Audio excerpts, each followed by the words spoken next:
Hello, everyone, and welcome to Conversations with the Chancellor, where we talk about all of the happenings on and around the campus of Elizabeth City State University. And with me to talk about those happenings is the Chancellor of ECSU, Dr. S. Keith Hargrove Sr. Chancellor, welcome back to your show. Good to see you again. Always a lot to talk about, and I'm always excited to give information to our listeners and the people who are watching here today, especially when it comes to ECSU Homecoming 2025, a resounding successful time for all of the Vikings here at ECSU. The first week of November was just an outstanding time for the alumni and friends and everyone to come on campus. Tell me about your experience, though, speaking with the alumni, especially some who have not seen the campus in a pretty long time. Yeah, well, let me just say it was an amazing weekend, actually full week of activities. The students did an incredible job planning many of the activities and the Office of Student Affairs, and culminating for Friday and Saturday with a huge victory for the football game. And as you probably well know, we had this School Days Viking thing based on the movie, I believe in 1988, That's correct. Whereby we advertised the event to wake up, not only about homecoming, but also just the festivities that we had planned by the students and the administration. So it was an amazing event, a nice, safe, and secure event. Alumni and friends were here in mass numbers. Our alumni groups made contributions are doing that weekend as well, exceeding close to $1 million. And so it was just an amazing event, and my very first homecoming, Yes, indeed. in fact. And so I'm looking forward to Homecoming 26 even more. Well, it was exciting to see you during the parade also. I have to bring this up as the Grand Marshal. It seemed like you had a good time going down the streets of Elizabeth City. Oh, yeah. Well, homecoming for the university is also a community and city event as well. So I enjoyed participating in the parade as the Grand Marshal. I had my wave down and seeing all the people that came out in support of Homecoming 25. And it was really, truly an engagement of town and gown, university and the city. Big props to our mayor and the community for coming out, supporting the university, not only for homecoming, but for the football game as well. Very much so. I have to send a lot of love out to ECSU head coach of the football team, Adrian Jones, and the entire football team for giving us that win over Bluefield State at homecoming. You talk about football being a great sport for you. You enjoy it. It seems like you had a good time in Roebuck Stadium, too. Oh, my goodness. I am a college football fanatic. And so when it comes to HBCU football, I keep tabs on that. Look what the other schools are doing. But I have to commend our coach and our amazing football team. Just a fantastic season. They raised the level of expectations and effort throughout the season, coming out with a huge victory, played much better mid and towards the late end of the season. So big props to our football team, an amazing coach as well. I've said to the team, talent, good coaching, and effort leads to most W's. I believe we have the right talent.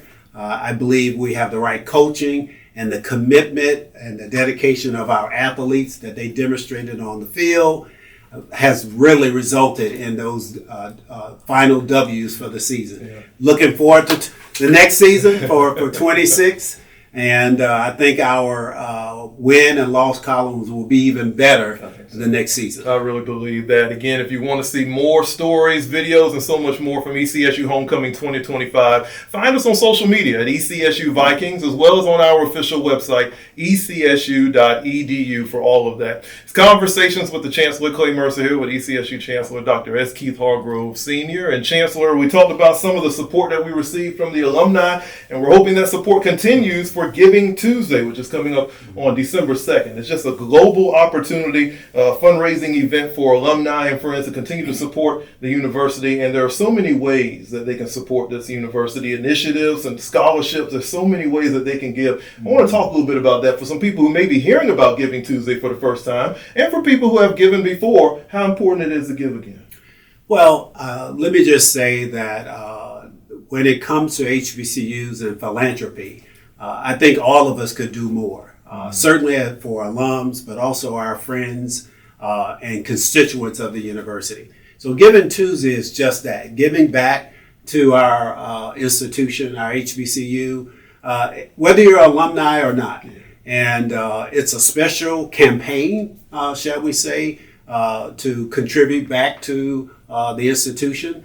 And those resources are invested into our students by way of scholarships, but also endowments. Endowments are investments and funds that will have a reoccurring source of revenue for a long period of time. And so scholarships, endowments, and even support to enhance the infrastructure, to improve the quality of instruction that our dedicated faculty do every year. Those are meaningful investments in the institution. So whether it's Giving Tuesday and throughout the full year, we welcome those kinds of contributions. I would also say, even during homecoming, we had a Chancellor's campaign for $1 million. And I'm here to share with you that we are very close to exceeding or getting to that $1 million just over a period of a couple of weeks, which demonstrates our constituents willing to contribute and invest in the kinds of things that are happening at our institution. So I am indeed very grateful, and on behalf of the whole ECSU community, thank you for making those generous donations. Yeah, it means a lot to our students, faculty, and staff, and alumni. We thank you all so much for the support that you've given up to this point, and we expect to see more from you on December 2nd for the Giving Tuesday event. And again, all of this information will be available on our website at ecsu.edu.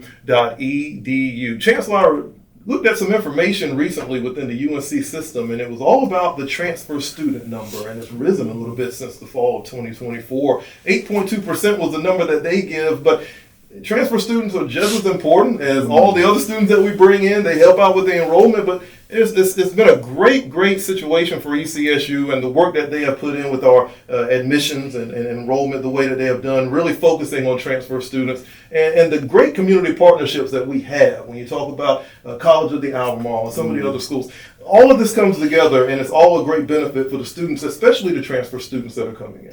Yeah, I would say across the whole University of North Carolina system, because of the quality of the academic and educational programs that are offered within all of the public universities, the state has seen an influx of more transfer students.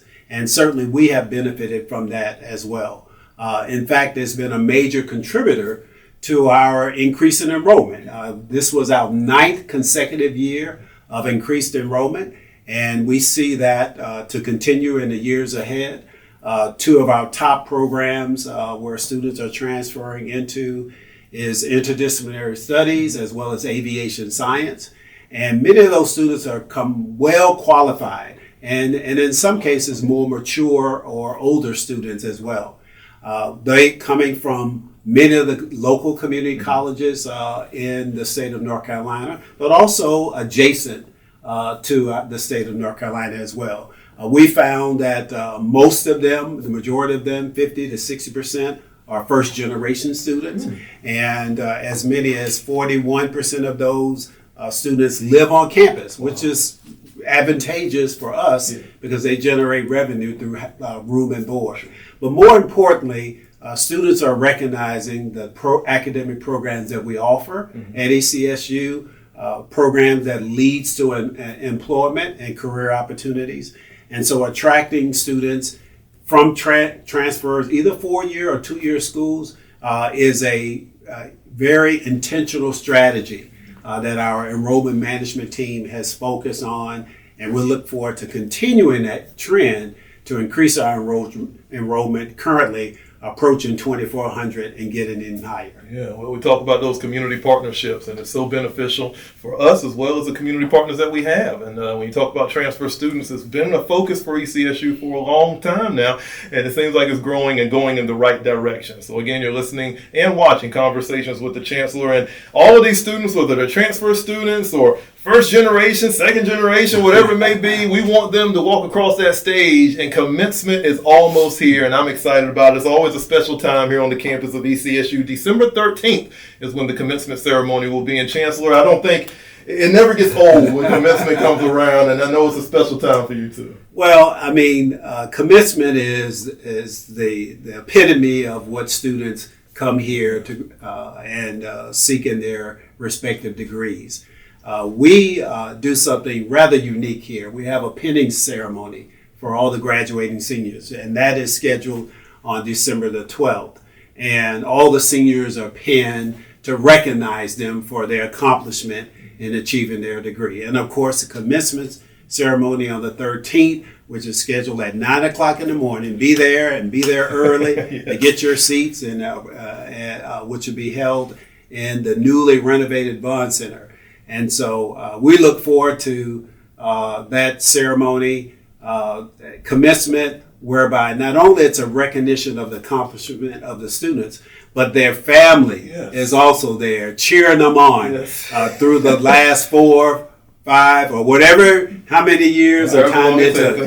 They are celebrating that amazing accomplishment, and we too acknowledge them through that ceremony and that commencement exercise as well. It's going to be a great time. I love when the families come around. There's balloons, there's pictures, and I mean big faces. It's just a great time to celebrate these students for what they do. And again, that's coming up on December 13th, and all the information is available on our official website. Chancellor, as always during this show, I always like to give everyone information about important dates that are upcoming that they need to circle on their calendar, especially when it impacts Elizabeth City State University and what's to come.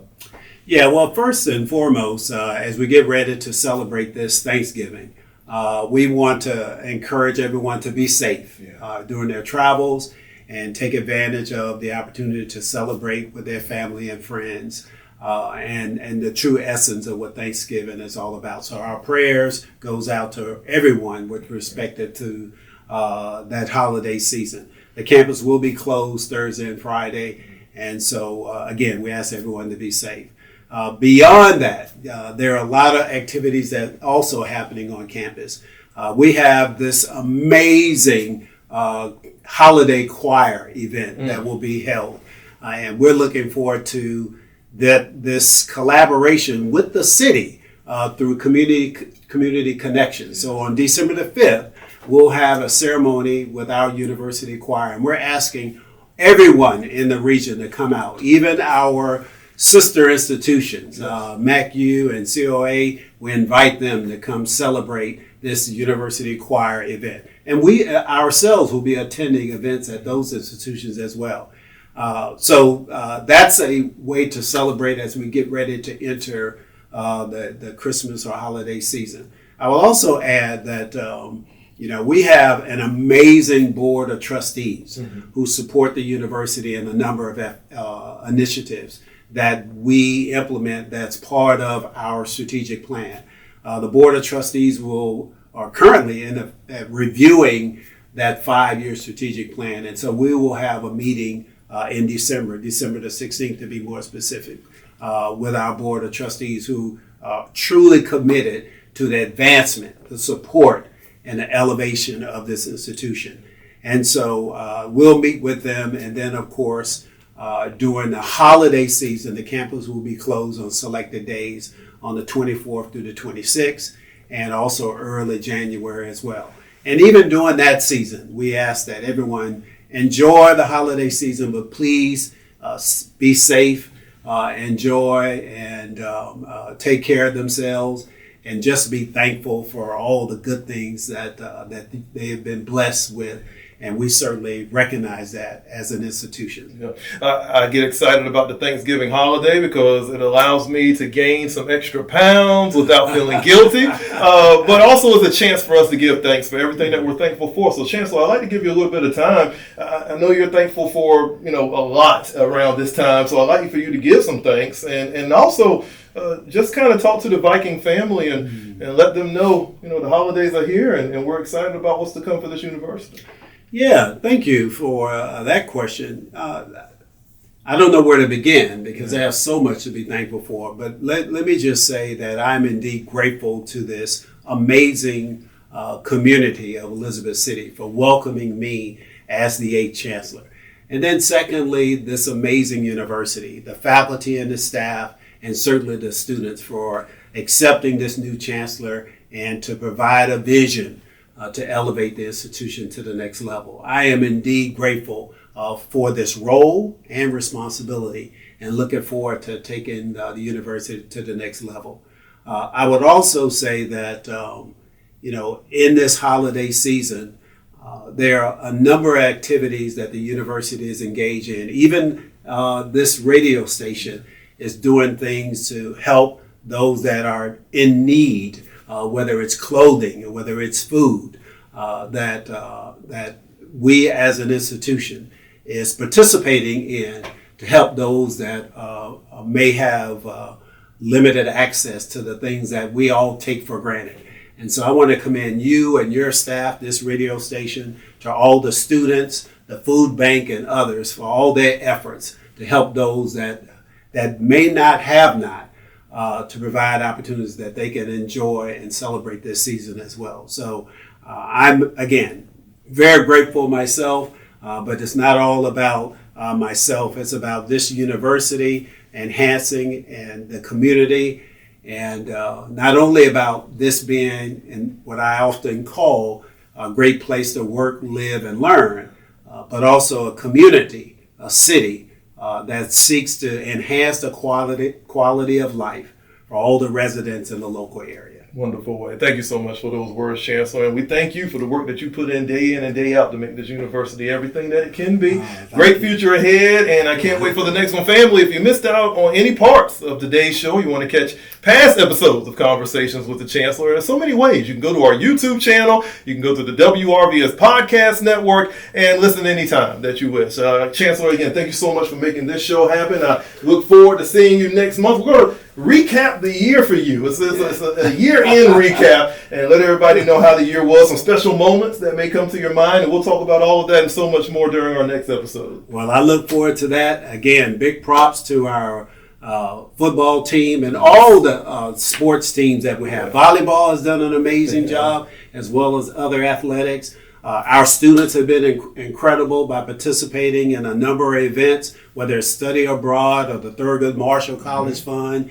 They've been demonstrating their excellence and their competency across the country with the kind of education that they receive here. To our dedicated faculty and staff, we thank you as we move into this holiday season, and to our community, to our mayor, our councilmen, and all of those that are in the local area. We appreciate you, and we want them to have a great holiday season. Yes, indeed. Family, thank you so much for joining us. We'll see you next time for Conversations with the Chancellor.